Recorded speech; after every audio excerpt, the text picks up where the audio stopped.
First, I have to find Jade and recover Zara's research. Okay, I'll sit tight then. Not like there's anywhere for me to go. Be careful out there, Crane. Hey guys, Deranged Titus here, and I'm going to be doing my first review today, and I thought, what better game to do it on than Dying Light. I've been having a lot of fun on this game the past couple of weeks since it's been on digital release, because it's still not on physical release yet, I don't believe. Well, it isn't when this video goes out, but it might be by now. But I hope this no-nonsense, anti-bullshit review does you justice and you maybe decide to buy it, because, you know, let's see if it's worth it. How does it look? It looks pretty fucking fantastic.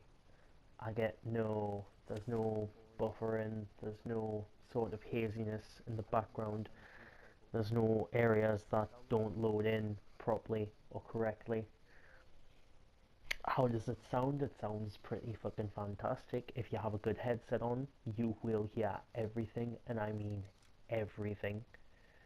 And there's really some things that you really don't want to hear. How does it feel? To start with, it feels very sluggish. The free running feels like something that would come from a very early PS3 title, but the more you level into your agility, which we will get to later, the more you level into that, the smoother and the more fluid it becomes. Your weapons, you have quite a few different variations, combinations you can use. I haven't even found half of the different blueprint sections yet, and I still have quite a few. I have some good ones. Different blueprint upgrades give you different sort of like elemental attacks. You get like the poison, fire, that sort of thing. Okay, what it has a lot of stuff to do within the game. There are a lot of side missions, there are a lot of different places to explore, and there's a bit to do if you want to go online as well, which I will get to that part later, both the campaign and the zombie mode. What it lacks, at the moment I would say more players, but I guess people are just waiting for it to come out on physical release, which hopefully will get more people in. Leveling up. Now, here is the different parts to level up.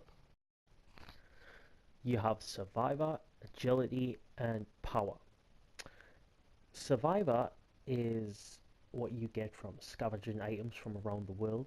Agility is the likes of your free running abilities, your ability to run longer distances, jump that little bit higher, things like that. Power level is, well, the icon says it all, that's your combat. Now your survivor rank's important because this is what you get to basically upgrade anything from how much you can hold, how much you can take from salvaging items you can actually hold, such as the shield or the grappling hook, various parts like that. You get these from salvaging items, taking airdrop items to the quartermaster, doing various missions.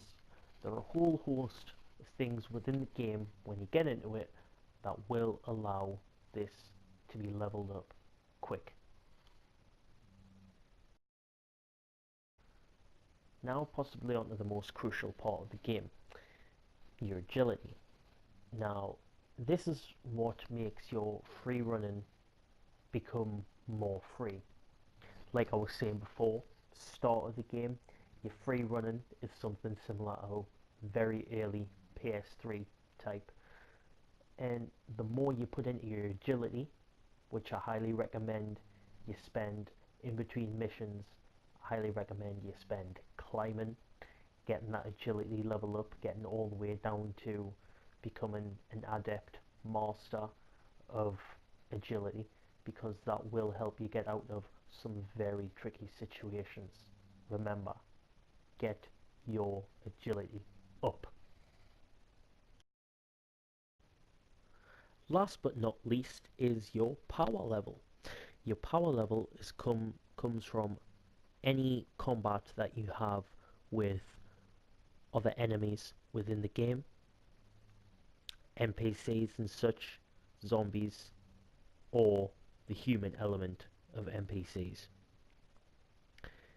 Now, the more combat you spend, time in combat you spend, will equal the more combat experience you will get, meaning you will be able to unlock a whole host of other abilities that I possibly don't have right now, because I've tried to concentrate more on escape and evade to get my free running level up. But it's something to go for if you want to be an absolute powerhouse and take enemies down with 1-2 hits max. Now we are going to talk about the moment what a lot of people have been waiting for this game for, me primarily, be the zombie mode. This is a lot of fun, and I mean, I've had so many hours of fun just going in and just playing this mode, just this mode. I only have my zombie to level 13, not very high, and your leveling system works quite similar to how it does within the game, the main game. The more you play as a zombie, the more successful you are as a zombie, the more experience you get. You win, you're almost guaranteed to go up a level every time you win. And there are a whole host of abilities, which once you level up, you can be basically a tank for this game. And you can go against 4 people, and they can have guns, and they can have anything, and you will just absolutely fucking annihilate them. Now, how I'm getting around the map here is 10-roll locomotion. It's basically a huge grappling hook. That's all I can really describe it as. What you're gonna see here, this is just the tutorial area. Now, what I'm firing there are bursts of spit. Your spit can do various things, and for some reason my character decides to just start spamming UV resist. I'll get to that in a moment. Now, those spits there, the green ones will, if they hit a human player, they will cause some exploding zombies to charge towards these enemy combatants. And they don't necessarily have to hit directly, because as you saw there, there's a lot of spread from these. So it can be beneficial to try and anticipate where your opponent is going to be. The purple ones are very important if you want to survive. They are your UV block spits. Now, fire some of them. If the enemy player gets hit by these, then they are no longer able to use their UV flashlight, which drains your power. When your power or stamina is low from UV light, you will not be able to use your tendril locomotion. If you have none, you will not be able to pounce, you won't be able to run as fast as you can, you won't be able to jump or climb as high as you can. given the enemy players the advantage to come in and spank the shit out of you. Now, I'm going to get on to my final thoughts of the game. Stay tuned, because this is very important. As much of the dick sucking of the game you've just heard there, I have... I'm not really sure if it's a few possible issues, or maybe it's just the one. Just connectivity. If anyone's watching this and has played the game, then you'll know that if you're trying to be the zombie, you'll know it's really hard to get a decent connection. Either A, people don't want to be invaded, so they will just abort immediately, or B, you won't be able to get a stable connection to actually invade someone. Campaign, however, is a little different.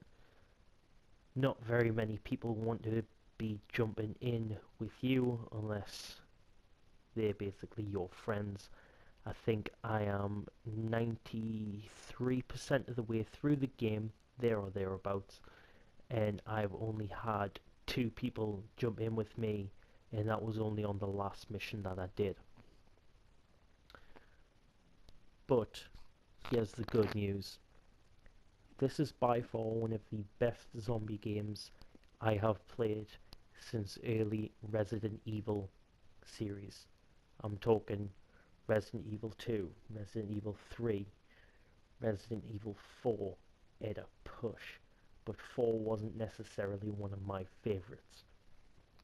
I know a lot of people did like it, I know a lot of people didn't, but I'm not here to talk about that. I'm here to talk about Dying Light. It will get more popular when the physical copy comes out, because I know a few people who don't like to just download the game. They like to actually hold a physical copy so they can see where their money's gone, they can see where their time in life has gone.